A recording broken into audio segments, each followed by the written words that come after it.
Hi, Helena.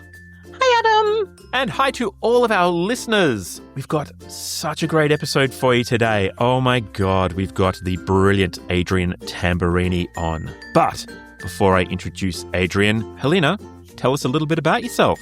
My name is Helena Dix. I'm an international opera singer who likes those high notes, and I get to camp out on stages all around the world, singing them and making mischief along the way. I'm a foodie. I'm a dog lover, and it might be apparent by now, but I have a bit of a sense of humour, so I love to laugh. And my name is Adam Miller. I'm a former opera singer turned producer, writer and director. And Helena, you and I have had the great pleasure of working together in many different capacities over the years, as we both have with our wonderful guest today, Adrian Tamburini. Adrian has had a long and varied career as an opera singer, concert performer, music educator, producer, and now a musical theatre performer, where he's currently starring as Hades in Hadestown. He's sung with just about every major opera company and symphony in the country, including Opera Australia, Victorian Opera, Melbourne Symphony Orchestra, Pinch Gut Opera, Western Australian Opera, you name it. His voice is featured on recordings, films, radio and television, and he's premiered new Australian works by composers like Jane Hammond, Nicholas Buck and Luke Stiles. Beyond the stage, Adrian is deeply committed to the next generation of artists through his company Pure Harmony Music Studio, where he teaches voice and mentors emerging performers. Now, as we pick up the conversation, we're discussing Adrian's resonant bass voice. If that sounds like it might be interesting to you, then listen on. Just listening to you in this recording, Adrian, hearing your bass voice is fantastic in these headphones. I know that people listening are going to lose their minds. Oh, good. It's like the best ASMR you can possibly have is just listening to Adrian Tamburini talk on a podcast. There you are. I should drop my larynx a little lower. Are you saying that my twangy little voice doesn't make people rupture? What the hell? Helena Dix, there's nothing little nor twangy about your voice. Thank you. Thank you so much. You're welcome. Adrian, so over time then, I mean, obviously an incredible bass voice. I know you as a bass baritone. Is this right? Because when you're singing in Hadestown, which, you know, we'll chat about a little bit later on, that's basso profundo. That is some low stuff going on there. I think of this glorious range that you have. At the start of your career, did you start as a baritone into bass baritone? Are you descending? What's the deal? Are you descending? Well, he's in Hadestown. He's descending. Yeah. Well, it's a good point. There is certainly descent. So when I started singing, I wanted to be a tenor, and I was about a tenor for 3 days. And then I wanted to be a baritone, but my top wasn't particularly secure. So you're right. I'm classified as a bass baritone. So I have the normal range of a baritone to a top G, but then I have this lower extension, which I have access to, which luckily enough is suitable for Hadestown. Suitable for 8 shows a week. Suitable for 8 shows a week. Yeah. But, you know, I also sing a top G in Hadestown as well. So it's the full 3 octaves of my voice. Oh, yeah. So what got you into opera? Oh, do you know, I was a chorister at St. Pat's Cathedral for years and years and years and years. Oh, right. So singing church music, sacred music exclusively. And then the 3 tenors in 1990 really just opened my eyes to dramatic classical singing. And I thought that was the best thing I had ever heard in my entire life. And I wanted to do it more than anything. Oh, wow. That's a great way in. That's fantastic. Yeah, it was so good. And I had a godfather who was obsessed with opera. And so he had all of these incredible recordings. And so whenever we'd visit them for family lunches or dinners or whatever, I would just sit at his CD collection. It was the 90s, so CDs. I would sit with his CD collection and headphones and just listen through Franco Corelli and Beniamino Gigli, because he was all about tenors as well. I went through the 3 tenors, so Pavarotti and Domingo and Carreras, and that was kind of what introduced me to opera. So that was kind of my baptism into dramatic classical vocal music. That's a good segue in. And do you remember what your very first opera was? Do you remember what your first opera role was? My first opera role? Like what, which opera you did first? Yeah, I sang Papageno here in Melbourne Oh, fantastic. Papageno. with Sharon Kempton as Pamina. No way. You've already interviewed her, but yes, Yeah. she was my Pamina. That is so Wow. cool. It was amazing. Yeah. And I was super young. I had very little technique. Was I 20, maybe? And I had just had some lessons at high school and then was seeing Bettine McCorn, if you remember Bettine McCorn. Uh-huh. And then this audition for Magic Flute came up and I thought, oh, you know what? I'll take it easy and I'll audition for Zarastro. And at that stage, Adam, you'll probably remember. Helena, you might not. I had long hair, long curly hair. Yes. Oh my God, I'd forgotten about that. But yes, you did. Yeah. So I rocked up to the audition with my hair up, and I sang Isis and Osiris, the Zarastro aria, and they just looked at me and went, "Have you looked at Papageno?" And I'm like, "Oh, that's a baritone role. I don't think my voice is right for that." And so, knowing that I could sight read, they were like, "Could you just sing a couple of verses for it?" I'm like, "Yeah, absolutely, I'll do it."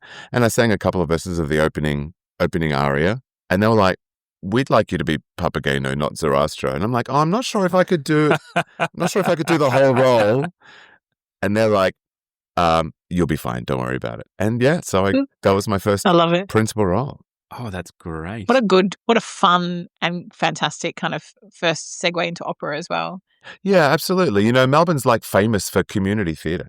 At that time, the community theatre scene was really huge. So I was bouncing from true. operas to musicals. Like, this is all semi-professional or amateur, like unpaid stuff. But I was getting roles under my belt. It was so great. So I was able to sing Papageno and we did a great Gianni Schicchi in that same period as well.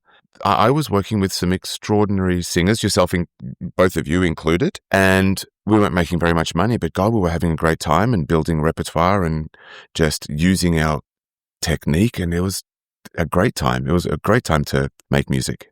It was a heck of a good training ground. That's what I loved about it. There was that collegial sense of everyone making great art and having fun together.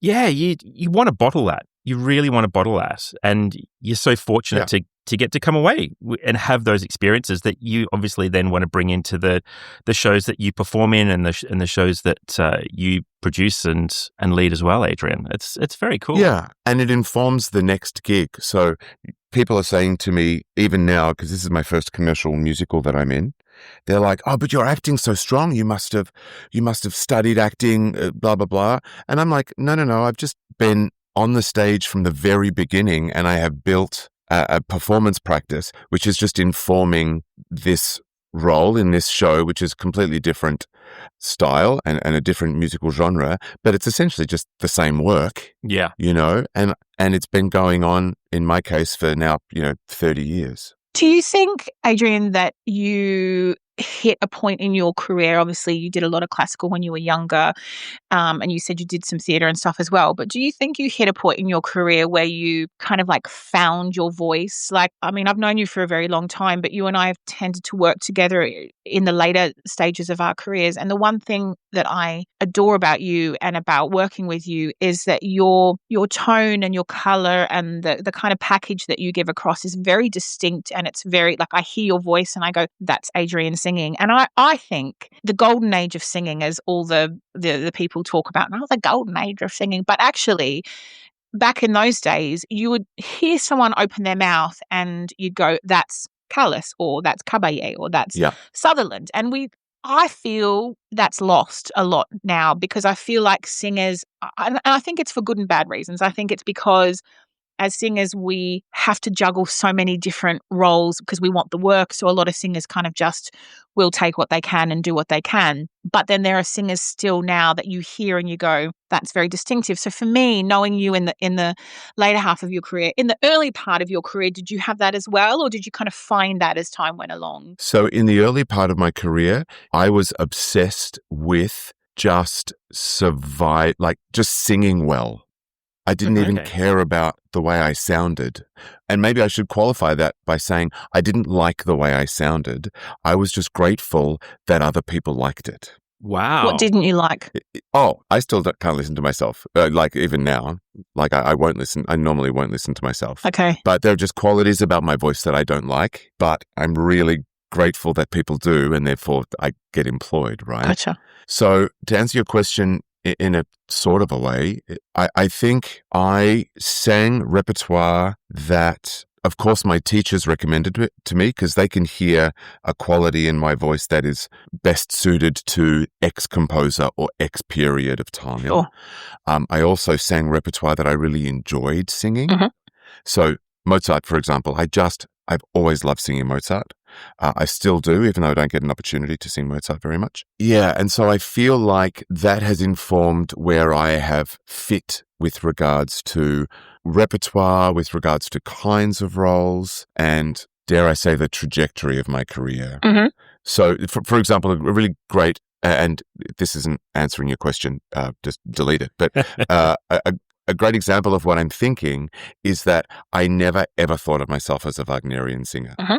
Growing up, I was just like, my surname's Italian, my voice is Italian, I'm going to sing Rossini, Bellini, Donizetti, and then eventually Verdi, and I'll probably stop there. Wow. And then, you get the opportunity to sing Fasolt in Rheingold. And I went to my teacher and mentor at the time, Deborah Humble, and I said, look, I've got this opportunity to sing Fasolt. And she said, having performed Wagner all over the world, in Germany as well, she said, well, Fasolt is probably one of the most lyrical bass clef roles in the repertoire. Let's see how we go. Let's approach it like it's Italian bel canto. Yeah, absolutely. And then all of a sudden, it was just in my voice. And she's like, if you sing it like that, it'll be absolutely great. Wow. And so that's how I got into Wagner, because I'd always thought, my voice isn't steely enough. My voice isn't strong. There should be a better word. Like there's a better word than that. But, heroic enough. So I wouldn't be able to contend with the size of the orchestra. Right? Yeah. You got into Wagner how Wagner got into Wagner, which was... right? Yeah, which was his love of bel canto and the beauty of the voice. And so makes sense. So that's how I got into Wagner. And then I was lucky enough to be a part of the Ring Cycle here in Melbourne. So I've sung Fasolt and Hunding and Hagen in Götterdämmerung. And, Hagen is a marathon. It's 6 hours of singing. And once again, Hagen, in a different kind of way, I approached like Schumann Lieder. So if you ever hear, and I'm sure you have, Hans Hotter singing any Wotan, any Wagner, it's just orchestrated Schumann, really. Yeah. And so I was listening to him sing Wotan, and I'm like, if I can just bring that beauty of tone and that nuance while essentially just screaming at the audience, I'll be able to survive it. And lucky enough, I've been fortunate that not only did I survive it, but I have, won 2 awards as a consequence of it. So that was really great. What then draws you to these roles? Do you seek them out, or have you hit a point now where people are coming and saying, we want the specific thing that Adrian Tamburini can bring? Because I look at your career, especially at the moment, the last few years, it's been so varied between musical theatre and Wagner and other operas and other concerts and modern opera, because that taps into all of the skills that we all know you have. You're an incredibly diverse talent in so many ways. I'm fascinated at what point you pick and choose and what you want to do next. That's a really great question, because I think initially it was just about staying employed. Yep. Staying connected. Yeah. And don't want to bring up old wounds, but we all lived through a pandemic where there was just no work, no theatre. Oh yeah. No concerts, and we all felt what it was like to have zero work. And that's a really uncomfortable feeling for someone like me, who had pinned their self-worth on the job that they did, on these 2 beautiful little ligaments in my throat, right? If I wasn't doing that, then who was I? I'm like, oh, holy crap. And so after I had that my second midlife crisis,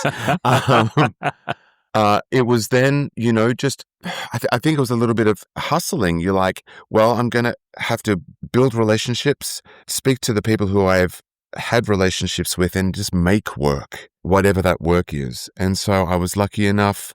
The first time that it really happened was in 2017 when I had a giant hole. It was the first year that it was the second year that I was a freelancer, and I had this giant hole in my calendar, and I was just staring at this abyss. And I'm like, I can't afford to be unemployed in this period. And Daniel Zemecki, actually, a very dear friend of mine and also a bass baritone, he said, you should learn Shostakovich Symphony 13. It's for solo bass, male chorus and orchestra.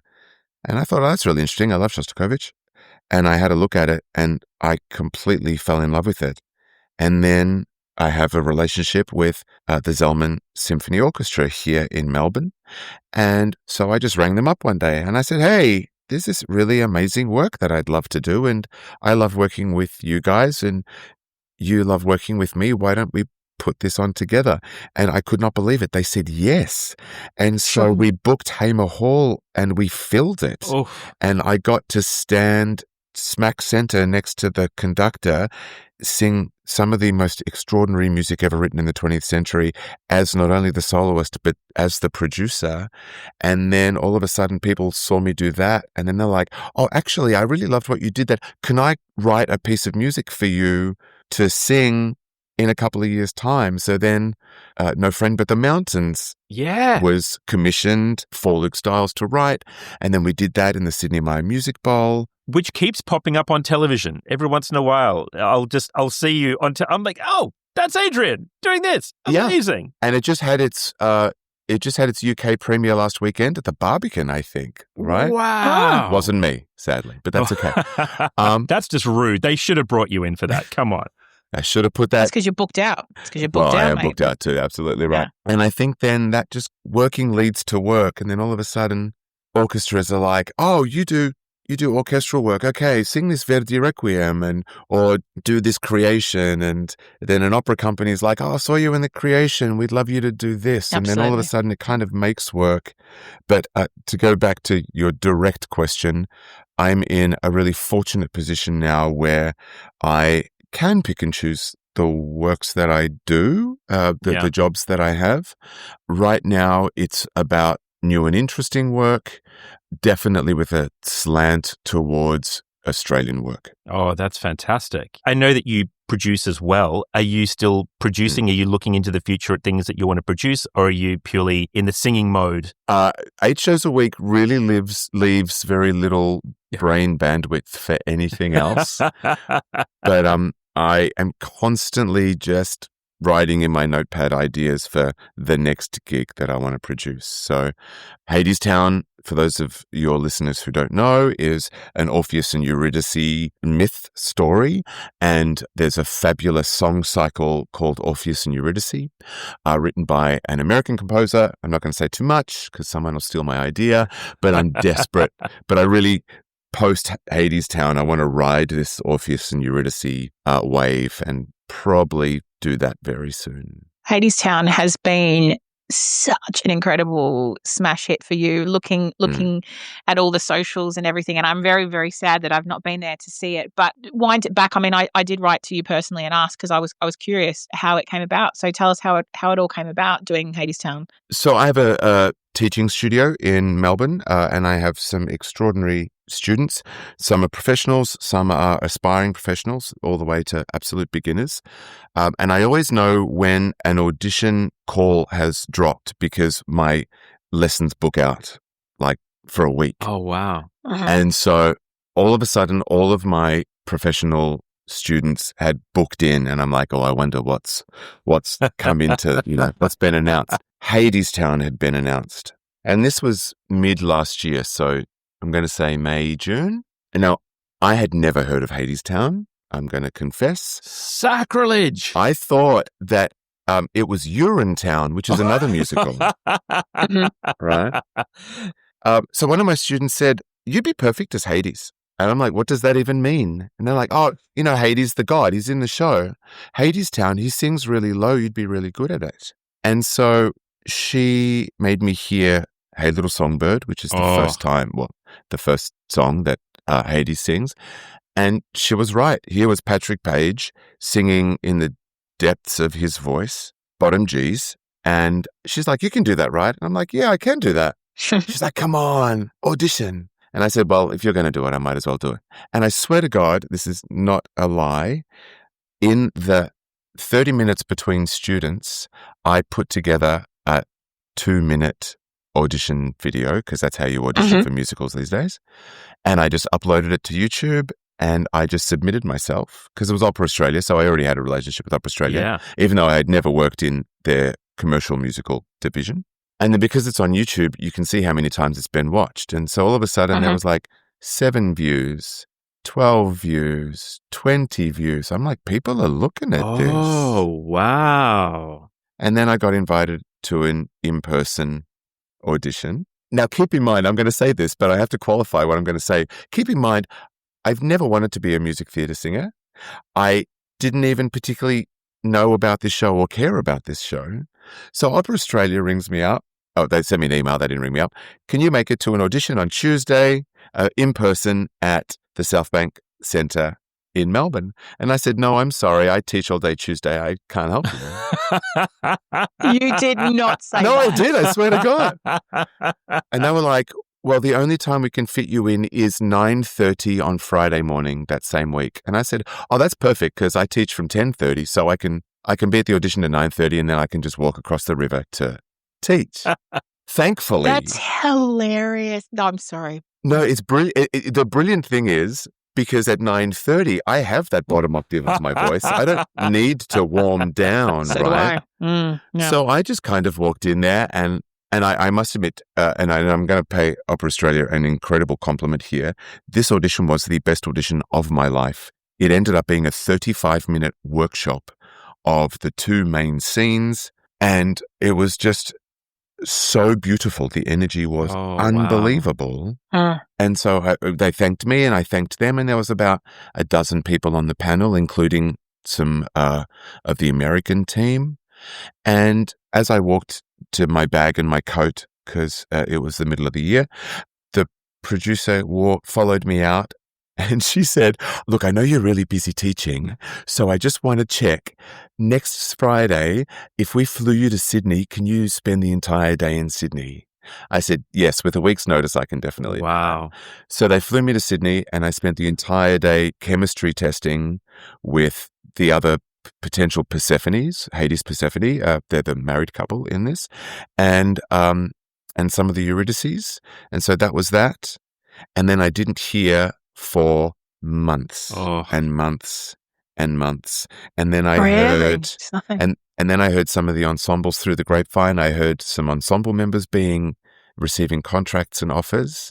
And at this stage, I didn't have an agent. So I was doing all the negotiating myself. So I'm like, oh, do I write to them and ask, or do I just be really cool? And I'm like, oh. So I caved in and I wrote to them. And then the producers wrote back and said, at this stage, we haven't finalized Hades. You're still in the mix. We'll let you know as soon as we can. And then 5.5 months later, I got the email offering me the role. Wow. And and then my life went through the looking glass. Oh, that's incredible. Was it an instant, absolutely 100%, or did you really have to go, gosh, this is, obviously a huge change for you and dedicating your life to that many shows a week? And well, that's really interesting. I have lots of friends and students in music theatre who do the 8 shows a week, and I actually called one of my students who was in Wicked for a number of years. And I rang her up and I said, hi, can you keep a secret? And she said, yeah. And I said, look, I've just got the contract. And she lost her mind. And I said, can I survive 8 shows a week though? And she said, it's going to take you 2 months to get into the groove. And then you'll just be on the way. Like you'll just find your rhythm and you'll live through it and it'll be absolutely fine. And she was kind of right. It was a little bit longer for me because I'm nearly 50 and she's 22. Sure. So we're in different parts of our lives. And then I spoke to Paulo Jot, who is Brazilian opera singer, baritone. We've worked in Australia in Eugene Onegin. So we worked together there. And then he came back to Australia in Evita. And he's actually won a Tony Award for South Pacific. So he was the next person I called. Wow. Because he's got a foot in both camps. And he was just like, do it. Do it. It will change your life for the better and you will absolutely have an amazing time. And he's not wrong. It's been extraordinary. So what's the secret to 8 shows a week? How do you do it? You have to be prepared to live and breathe the show. So not much else happens in my life at the moment. I'm back in Melbourne, which means I have my family here. Of course, I stay connected to my family. Tim, my partner, I was lucky enough to have him work on Hadestown in Sydney, and he's also working on Hadestown here in Melbourne. So we're staying connected that way. But I don't socialize. I don't drink. I sleep whenever I need it. You really look after. I've never, ever looked after my vocal health so much in my life as I've been doing this past 6 months.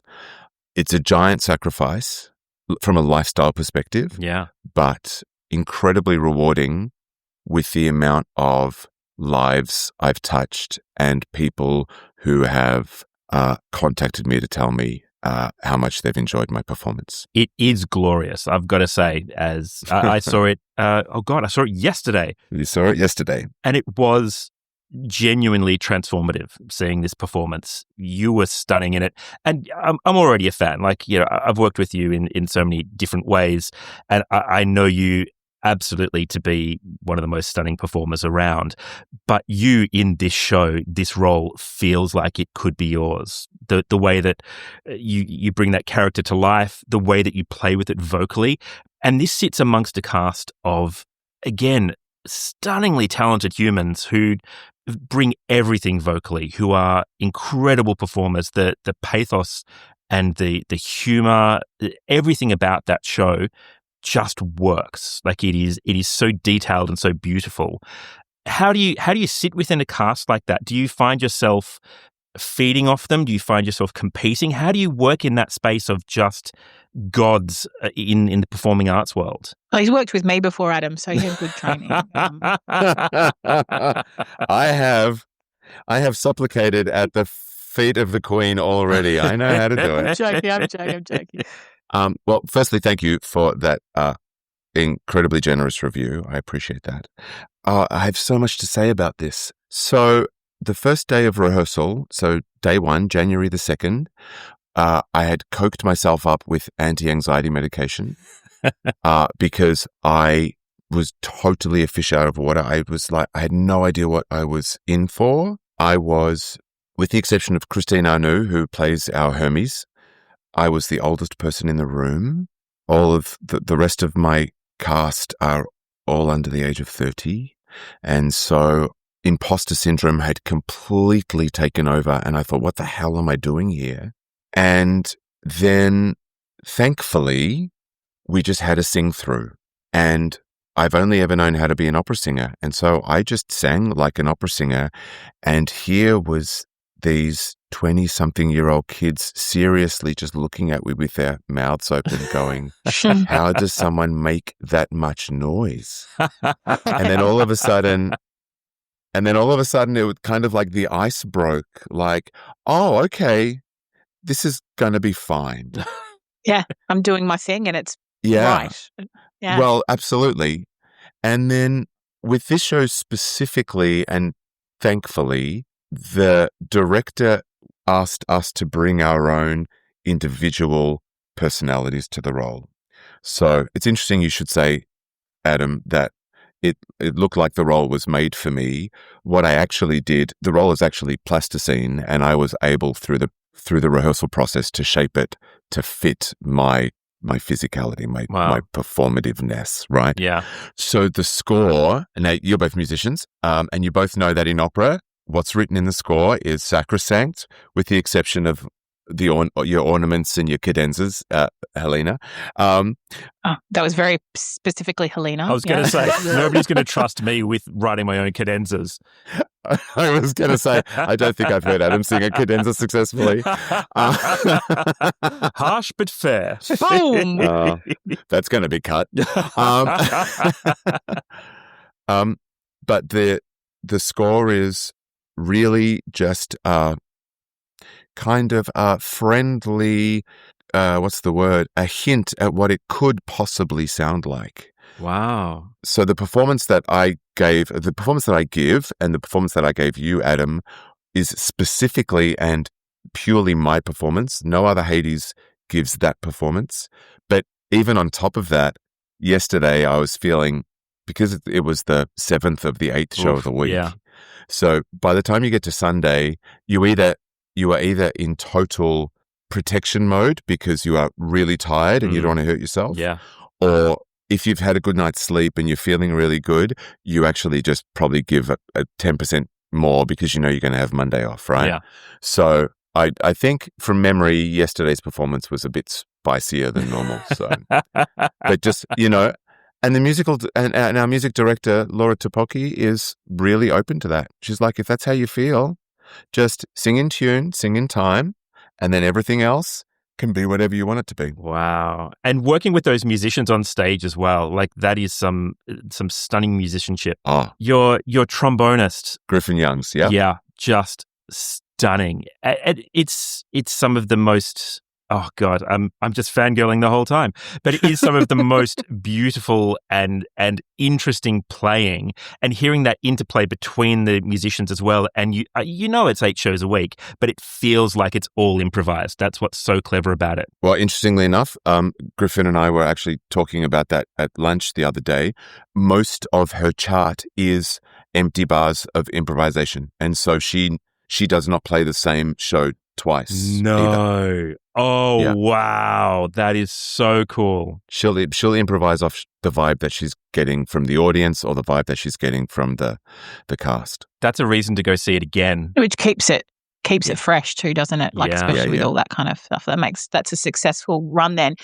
I know you do like a billion shows and you've done a billion shows of this already, but is there one particular performance that stands out in your mind for good reason? Like anything particularly special that's happened along the run? Well, the 3 performances that my daughter has attended obviously are incredibly special to me, especially considering she knew about the musical before I did.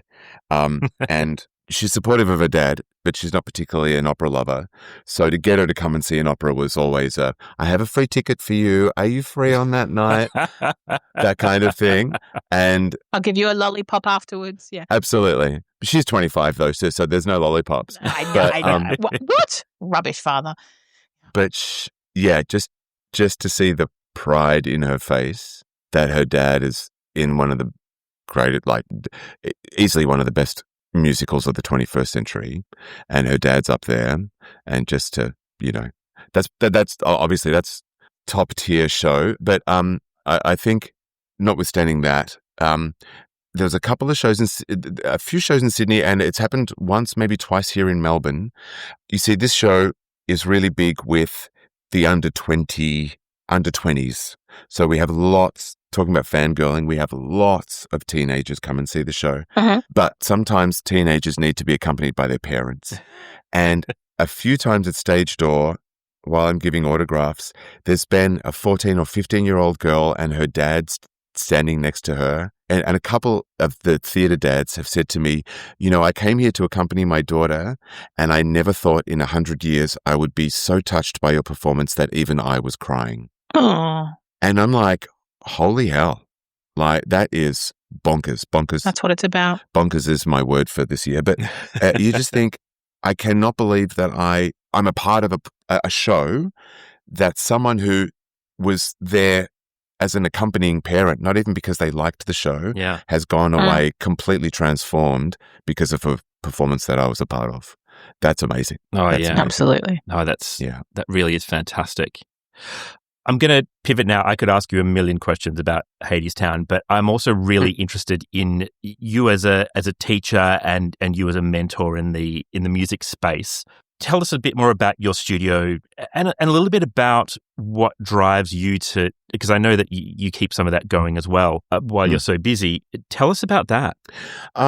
So Pure Harmony Music Studio is my business. It's now on Lygon Street in Carlton, strategically above a pizza and pasta restaurant, of course.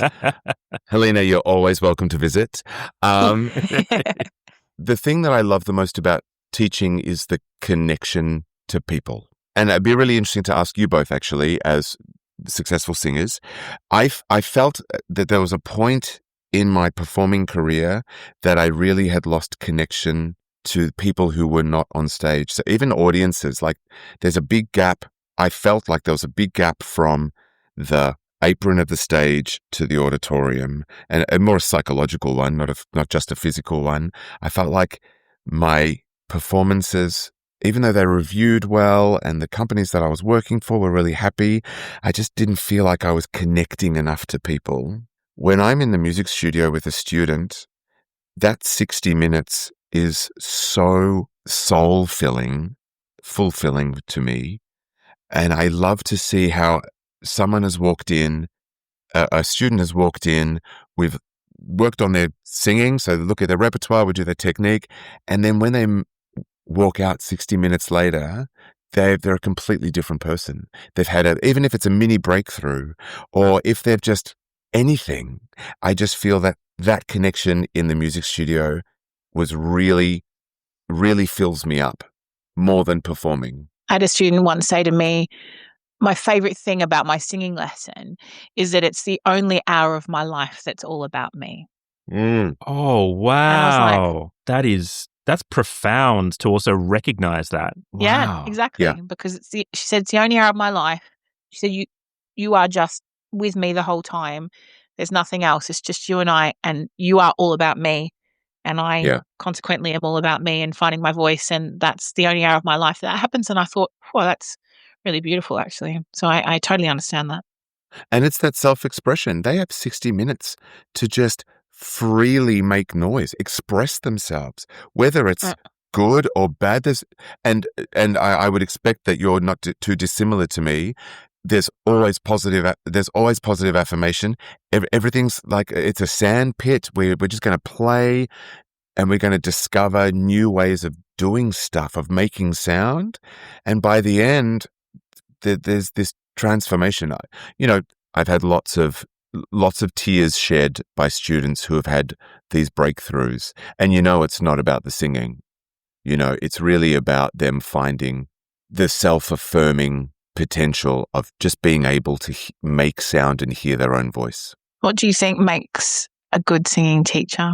I'm smiling because it's a really tricky question, right? I think going back to what your student said, I think a great singing teacher is a teacher that can meet the student where they're at and support them to be the best version of themselves in the time that they're in the studio. And sometimes it's not about the technique. Sometimes it's not about singing the best top C or singing the best legato line. It's just about them feeling empowered to know that they can actually do it, or that they have that inner empowerment to achieve something for themselves. And it's a safe space where they can freely be what they want to be, as well, totally. Right? Totally. I mean, you can have the best teacher in the world who has the best technique in the world. You can have singers who've had great careers. It doesn't necessarily make them good teachers. I think a good teacher of singing especially has to be someone who takes a person at their most vulnerable and allows them to have that strength and freedom no matter what noise they're making, no matter whether it's bad or good. I mean, when a student doesn't sing particularly well and they're like, oh, it's crap. And I'm like, I know, how cool is that, right? So we can we can make that better. That's how cool this is. Like if it was just great all the time, that would be bloody boring. So let's enjoy finding what we can do to make that better, Exactly right. I remember seeing a teacher in Italy a number of years ago. And once again, we're going back to your original question about my voice and what repertoire and that stuff. And I walked into their studio, and and Italians, that they feel like they're the gatekeepers of the art form, and so what they say is absolute truth. and I say that as an Italian, Yeah. but and I said, oh, I really want to sing this role, and then I sang it. And he's like, no, your voice is not dark enough for that role. You have to sing the higher role. And I'm like, but I don't feel like I want to play that role. And he's like, well, then you can't be in this opera. Like, he was just cut and dry. And I'm like, Wow. I'm not going to come back anymore. And it wasn't about my ego, but it was about, you're actually not meeting me where I'm at. You're trying to fit a square peg into a round hole because the art form is more important than the person singing the art form in this case. And I remember that, when I'm in a room with a student that wants to sing, a perfect example. I was teaching at a performing arts academy, so a tertiary institution, and I had a gender non-binary student, and they were born male, but they were non-binary now, and they wanted to sing a Disney princess song. Mm-hmm. And the school was like, under no circumstances are you singing this song. Wow. Because you have enrolled as a boy. No.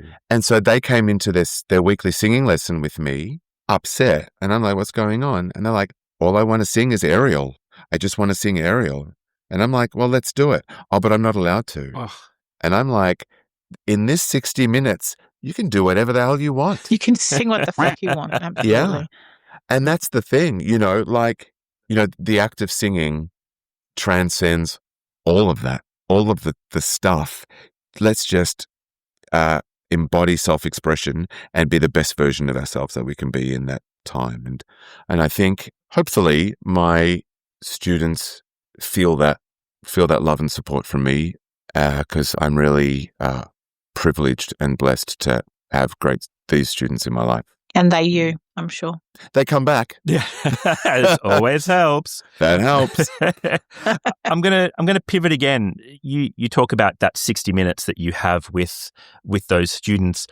I'm giving a shameless plug now for the Burundara at Stedford. I was fortunate enough to produce that for a number of years, and I know you've adjudicated for it while I was producing it, as have you, Helena. Adrian, you're back again this year to adjudicate. You've got less time to work with these performers. They're coming up on stage. What is that responsibility like for you? And I'm going to throw this one to Helena as well, because I know, again, I've had the privilege of seeing what you've both written for all these wonderful, aspiring performers coming through. So what is that for you? What's that responsibility like for you? And what do you think about when you're there judging them? Yeah, it's really tough because in a paragraph, you have to encapsulate their performance and your opinion of their performance, but then you also have to assume where they've come from and then think about their future once they've read the critique. Yeah. Am I right, Helena? Yeah, absolutely. And it's a huge responsibility. Yeah, enormous. Because you're not their teacher. You are just an opinion, but you are there to do a job, and you are there to guide them and to give them as much as you can in that brief moment, which is why my hand falls off when I write. But then there's also that thing of, what am I going to concentrate on? What does this singer need from me right now with the song that they've presented to me, And like everything, it's a sliver of their life.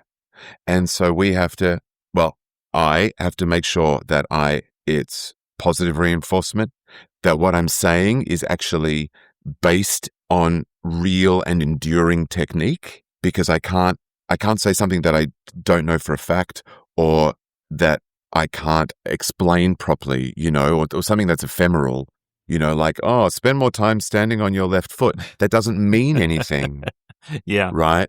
So it has to have that kind of technical basis, positive reinforcement, and then make them want to continue to improve and to find more opportunities in the future, I suppose. I mean, we've all been in Eisteddfods, all of us, when we were younger. Yeah.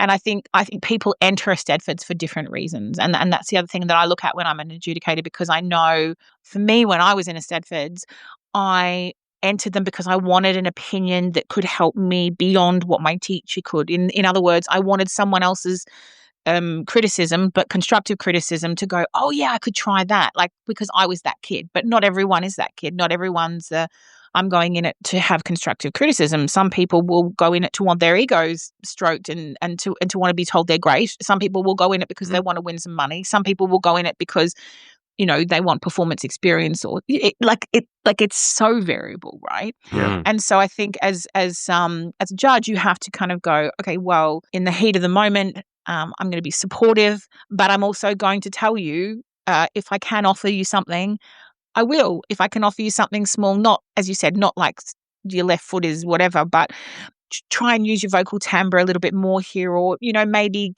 you know, use the consonants in a way that excites you a bit more, or that's something. You don't want to tap into anything too technical because you don't want to offend a singing teacher, which you will likely know who they are, and they will likely know you and hunt you down if you do. No, I'm joking. Or am I joking? Because I remember sometimes you get crits. I get crits. Let's say something really controversial. You take it back to your teacher. Well, they don't fucking know what they're talking about, you know. So it's you want it to be helpful. You want it to be something that they can feel good about, that they can, you know, have that and go, oh yes, and that's what you want. You just want them to have something that you can give them that perhaps someone hasn't, or that in the moment that's what it, you know, that their particular performance needed. And it's just, I mean, Adam, you and I remember when I did Boroondara Stedford for you, Adam, we actually disagreed quite a few times on placing singers, and that's the art form, isn't it? Like, that's art. Yeah. That's it. No, you're absolutely right. Because I felt that when I was looking at those performers, I was looking at it with the producer's eye of who I could put on stage right now. And I didn't, and this sounds really mercenary, I didn't have the care for what that technique would be. I cared, oh yeah, I could put bums on seats with that performer in that role. And I immediately went, yep, that's great. That's a tick for me. What I've loved in both of your crits is the care that you put in and the genuine empathy that you have for a lot of these performers. And you want to see them have sustained careers or sustained singing lives. You're wearing a different hat though, Adam, you know, and all three of us have been, I'm sure Adrian would say the same thing, at the mercenary of someone who's tried to, like, being critical with you, but at a destructive level as well. Yeah, no. And we are so vulnerable, and our hearts are always on our sleeve when we're singing, and it's our little voice. And so you get singers or adjudicators that grow up with that chip on their shoulder, so that when they go to do the critiques, they destroy people because they're like, oh, well, you have to be tough. Like, that's happened to me so many times.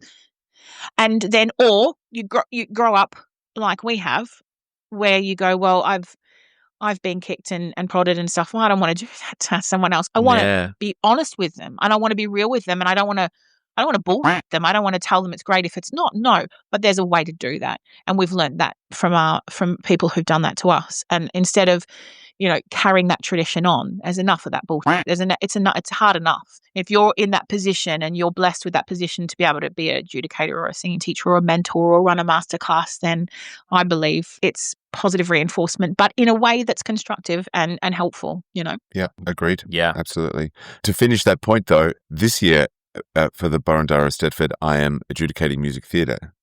And so I'm not adjudicating classical singing. So the rules are going to flip. Oh, wow. So I'm really looking forward.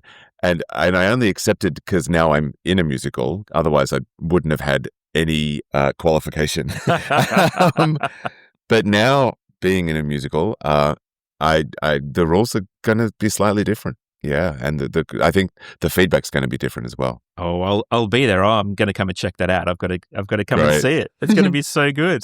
Hey, look, Adrian, I'm really conscious this is your one night off. We've turned your 8-show week into a 9-show week. So thank you so much for coming on. No, I haven't needed to scream at you, so it's not a show. I do a lot of screaming, Helena. I do a lot of screaming in this show. But supported screaming, my love. That's the key. Yes. But before we let you go, we like to finish every episode with 5 rapid fire questions. Are you up for our 5 rapid fire questions? I am up for the 5 rapid fire questions. Love it. Helena, do you want to kick us off? Yes. Okay, Adrian. can you juggle? Yes. Fantastic. I think we're going to have to tally at the end of the season. I think you might be our first juggler. That's so good. Oh. Very All impressed. right. Yes. I like Juggle. it. I approve. Right. Question number 2. Have you busked? Yes. When I was in the Victorian Boys Choir, we busked in the Burke Street Mall one year. Wow. Fantastic. There we go. You're batting 2 for 2. Was it a carols thing or just a... Yeah, it was Yeah, Christmas. It was Christmas carols. Oh, Yeah. that's so Oh good. my God, I completely forgot about that. If you weren't a singer, teacher, mentor, all the glorious things that you do you have another job that you would have loved to have done? For those of your listeners who know me, I'm a fitness freak. I think I'd be a personal trainer. I'd run a gym. Yeah. Great. I can see that. Definitely see that. If you could perform a duet with anyone in the world, living or dead, who would it be? Helena Dix. Helena Dix. Yes. And that is the correct answer. You will be released this evening. Well done. You win. You There win. you are. I do win. I win the show. No, seriously. Actually, I must admit, I would kill to sing a duet with Helena. Well, let's make that happen when Helena's back. Let's make that happen. Cool. What could we sing? We'll figure something out. We will. That Yeah. is going to be our goal. We should definitely Let's do do that. it. I love Yeah. it. If you had to enter every room with a personal theme song for the rest of your life, what would it be? What sums up Adrian Tamburini? Oh, you see, you've asked your other guests this question. I love silence too much. So Philip Glass. You know what? I'm going to say, you know what it's going to be? It's Magpie's Chorale, as in like a magpie bird call. Oh. That song. I adore a magpie's call. There's a word for it, and I can't think of it right now, but absolutely Wow. adore it. Oh, that's great. You said song. It's a song. Yeah, no, we'll Bird count sing. it. You get it. If you claim it, That's it. it's yours. Hey, Helena, I'm going to let you ask our bonus 6th question. I mean, this is the most deep and heartfelt question of the whole series. Adrian, do you eat pizza with a knife and fork? Especially to an Italian, right? I am guilty of eating pizza with a knife and fork. Oh, no. No. Oh, Yeah. God. But I am a lady. But I'm a lady. But I'm a lady. Oh, with that, we condemn you to the underworld. You're That's gone. it. I've already been there. Go back I've to been there all Hades. freaking year. But Adrian, thank you so much. Irrespective of the fact that you eat pizza with a knife and fork, it has been such a joy to have you on the episode today. You are a truly brilliant human, and it's been great chatting with you. So thank you so much for coming on. Thank you both for the invitation. It's been hugely fun. Thank you. Thank you. Take care. Bye. Bye.